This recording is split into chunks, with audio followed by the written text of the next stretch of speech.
오늘 저에게 주신 성경 말씀은 갈라디아서 3장 1절부터 14절까지 말씀입니다. 갈라디아서 3장 1절부터 14절까지 말씀을 함께 봉독하시도록 하겠습니다. 어리석도다 갈라디아 사람들아, 예수 그리스도께서 십자가에 못 박히신 것이 너희 눈앞에 밝히 보이거늘 누가 너희를 깨더냐? 내가 너희에게서 다만 이것을 알려 하노니 너희가 성령을 받은 것이 율법의 행위로냐 혹은 듣고 믿음으로냐?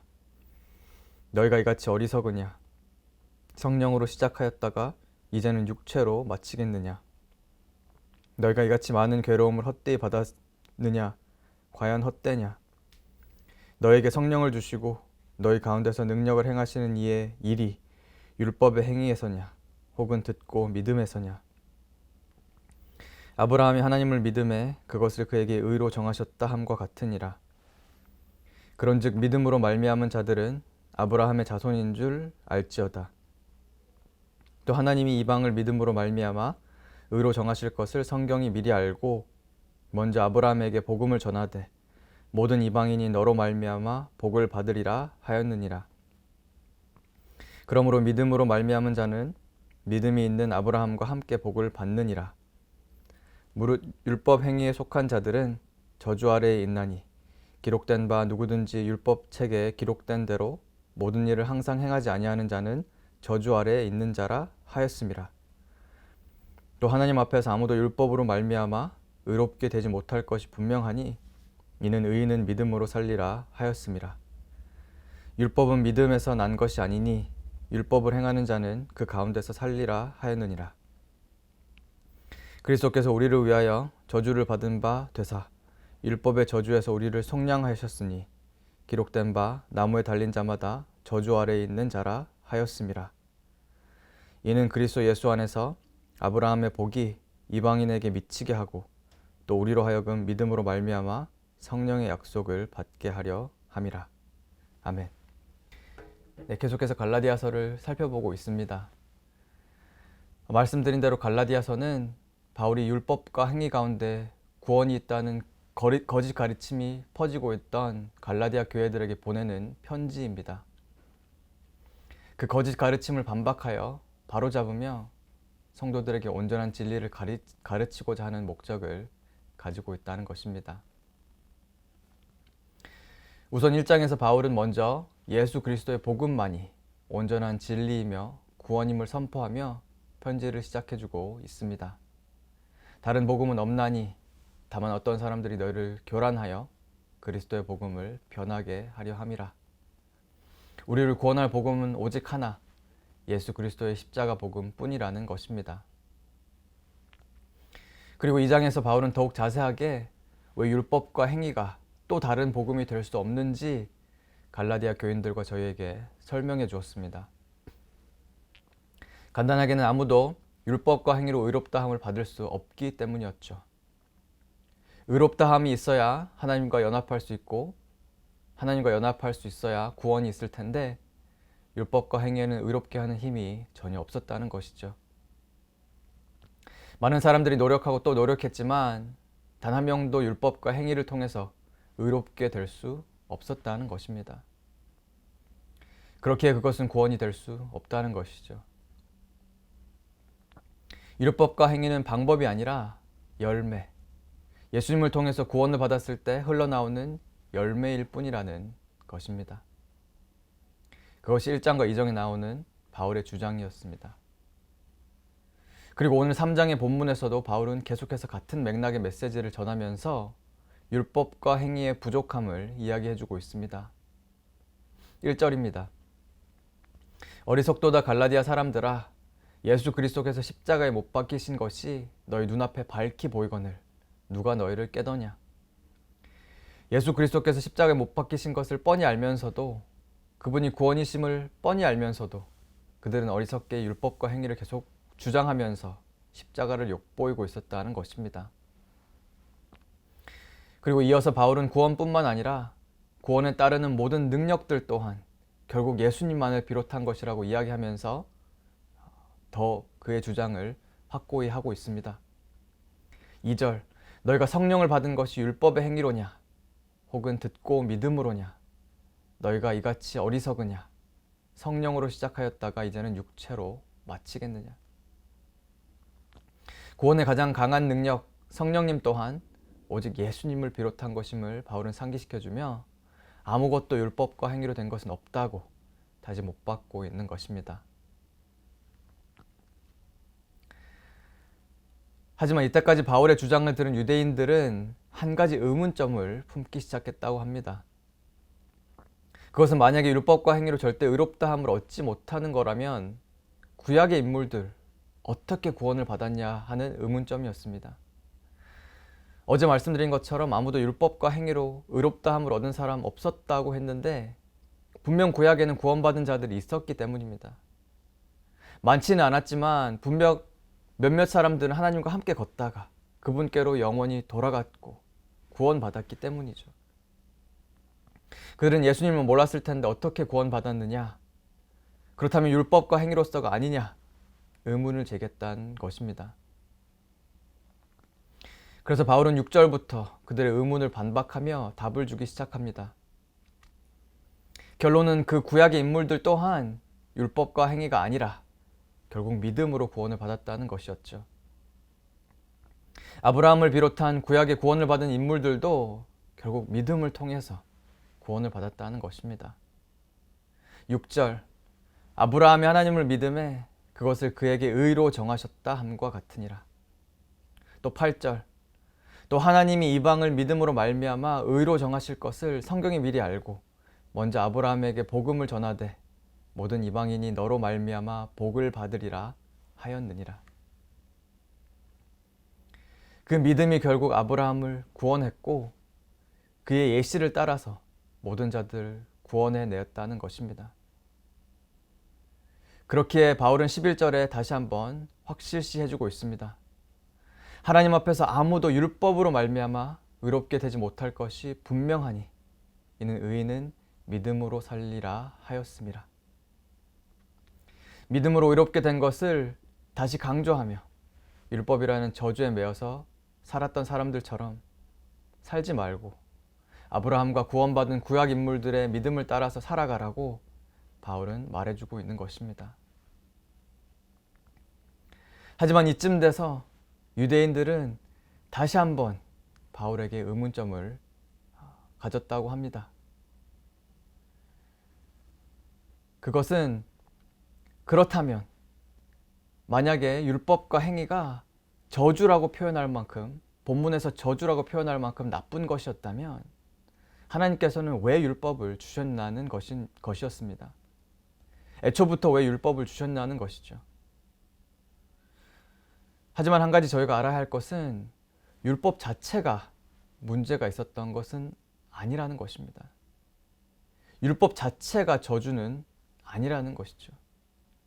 그저 사람들이 그 율법을 제대로 사용하지 못했기 때문에 원래 그 목적대로 사용하지 못하고 오히려 그 율법의 목줄처럼 매여 있기를 자청했기 때문에 그것이 저주가 되어버린 것이었습니다.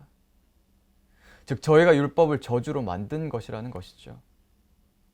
목적대로 사용하지 못했기 때문에 그것을 저주로 만들었다는 것입니다. 하지만 그것 자체가 원래부터 저주는 아니라는 것이죠.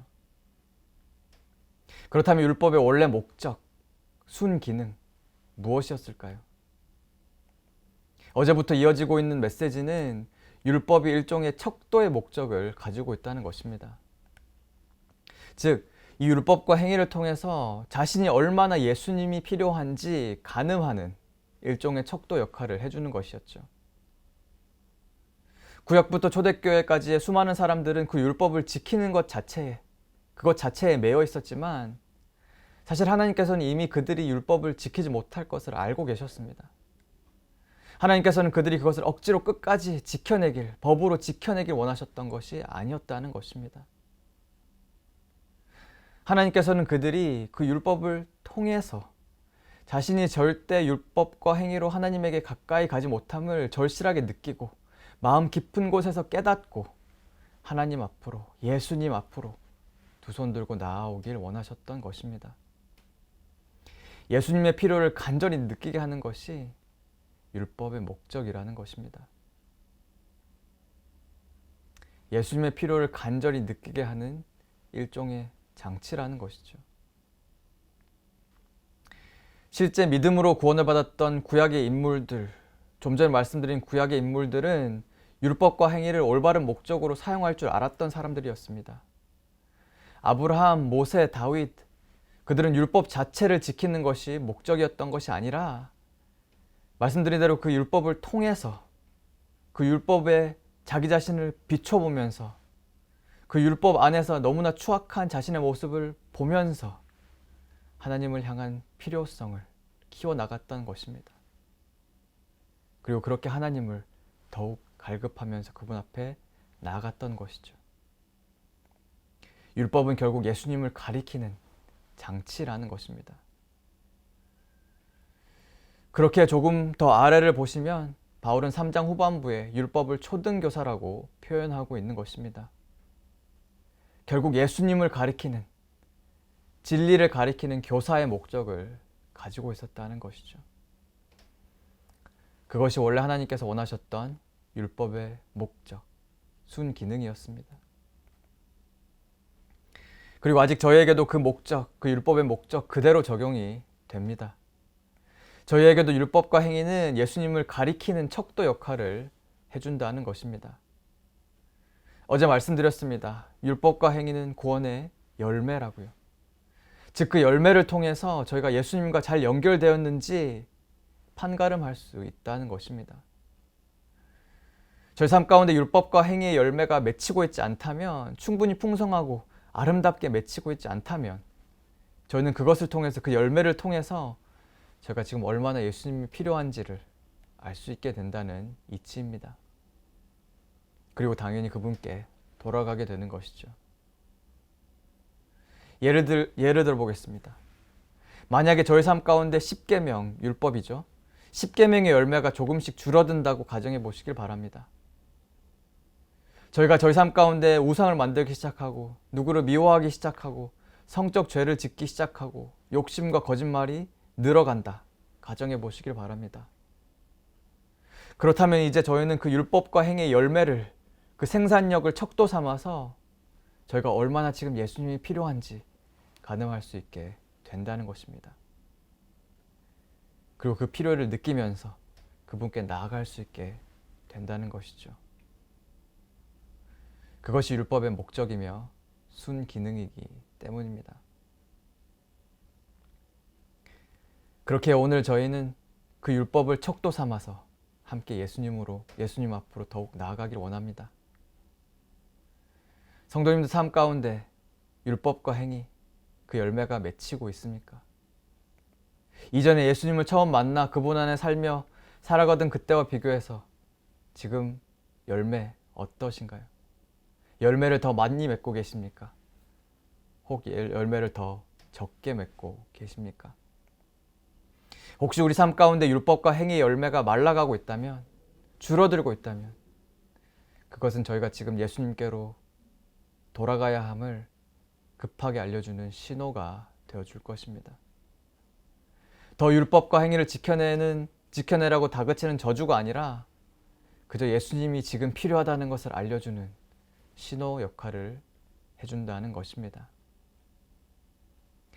오늘 저희 삶 가운데 율법과 행위의 열매들을 통해서 우리가 지금 예수님과의 관계 어디 있는지 정확하게 파악하여 더욱 예수님의 필요를 느끼며 그분 앞에 나아감으로 예수님을 더욱 전적으로 의지하는 삶을 오늘부터 살아가시는 우리 귀한 성도님들과 제가 되길 예수님의 이름으로 간절히 기도해 봅니다. 함께 기도하시겠습니다. 아버지 하나님, 오늘 말씀을 통해서 저에게 말씀해 주셔서 감사합니다.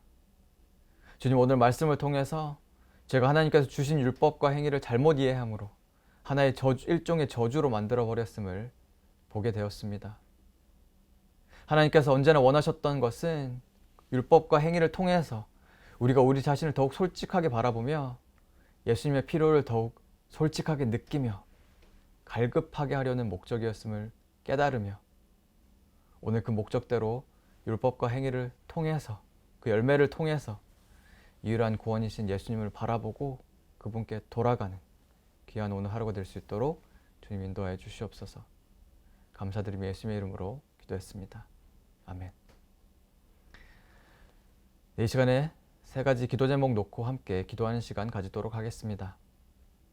첫 번째, 탄자니아에서 사역하시는 샘무엘 선교사님 위해서 기도할 때 하루빨리 코로나 바이러스로부터 해방되어 코로나 이전의 삶으로 돌아가게 하시고, 특별히 10월에 계획하고 있는 어린아이들과 10대들을 대상으로 한 복음 집회가 잘 준비되고 진행되게 하소서, 이렇게 기도해 주시길 바랍니다.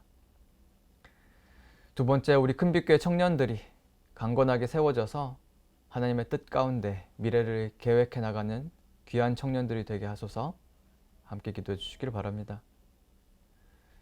마지막으로 멀튼 지역에 하나님의 복음이 전파되게 하시고 저희 큰빛교회가 잘 준비되어서 그 사역을 잘 감당할 수 있도록 함께 기도해 주시길 바랍니다. 이 시간 함께 기도하시겠습니다.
다섯, 여섯, 일곱, 여덟, 둘, 셋, 넷, 다섯, 여섯, 일곱, 다리 운동 하나, 둘, 셋, 넷, 다섯, 여섯, 일곱, 여덟, 둘, 셋, 넷, 다섯, 여섯, 일곱, 발 운동 하나, 둘, 셋, 넷, 다섯, 여섯, 일곱, 여덟, 셋, 넷, 다섯, 여섯, 일곱, 목 운동 하나, 둘, 셋, 넷, 다섯, 여섯, 일곱, 여덟,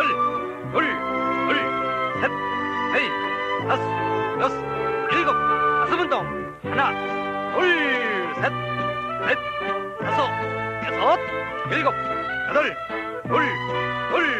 셋, 넷, 다섯, 여섯, 일곱, 옆구리 하나, 둘, 셋, 넷, 다섯, 여섯, 일곱, 여덟, 셋, 넷, 다섯, 여섯, 일곱, 등배 운동 하나, 둘, 셋, 넷, 다섯, 여섯, 일곱, 여덟, 셋, 넷, 다섯, 여섯, 일곱, 엉덩 운동 하나, 둘, 셋, 넷, 다섯, 여섯, 일곱, 여덟, 셋, 넷, 다섯, 여섯, 일곱, 온몸 운동 하나, 둘, 셋, 넷, 다섯, 여섯, 일곱, 여덟, 셋, 넷, 다섯, 여섯, 일곱, 뒤뛰기 하나, 둘, 셋, 넷, 다섯, 여섯, 일곱, 여덟, 셋, 넷, 다섯, 여섯, 일곱, 옆구리 하나, 둘, 셋, 넷, 다섯, 여섯, 일곱, 여덟, 셋, 넷, 다섯, 여섯, 일곱, 다리 운동 하나, 둘, 셋, 넷, 다섯, 여섯, 일곱, 여덟, 셋, 넷, 다섯, 여섯, 일곱, 발 운동 하나, 둘, 셋, 넷, 다섯, 여섯, 일곱, 여덟, 셋, 넷, 다섯, 여섯, 일곱, 목 운동 하나, 둘, 셋, 넷, 다섯, 여섯, 일곱, 여덟, 셋, 넷, 다섯, 여섯, 일곱, 가슴 운동 하나, 둘, 셋, 넷, 다섯, 여섯, 일곱, 여덟, 셋, 넷, 다섯, 여섯, 일곱, 옆구리 하나, 둘, 셋, 넷, 다섯, 여섯, 일곱, 여덟, 셋, 넷, 다섯, 여섯, 일곱, 등배 운동 하나, 둘, 셋, 넷, 다섯, 여섯, 일곱, 여덟, 셋, 넷, 다섯, 여섯, 일곱, 엉덩 운동 하나, 둘, 셋, 넷, 다섯, 여섯, 일곱, 여덟, 셋, 넷, 다섯, 여섯, 일곱, 온몸 운동 하나, 둘, 셋, 넷, 다섯, 여섯, 일곱, 셋, 넷, 다섯, 여섯, 일곱, 뛰기 하나, 둘, 셋, 넷, 다섯, 여섯, 일곱, 셋, 넷, 다섯, 여섯, 일곱, 발다리 운동 하나, 둘, 셋, 넷, 다섯, 여섯, 일곱, 여덟, 셋, 넷, 다섯, 여섯, 일곱, 숨 고르기 하나, 둘, 셋, 넷, 다섯, 여섯, 일곱, 여덟, 셋, 넷, 다섯, 여섯, 일곱, 굿잡!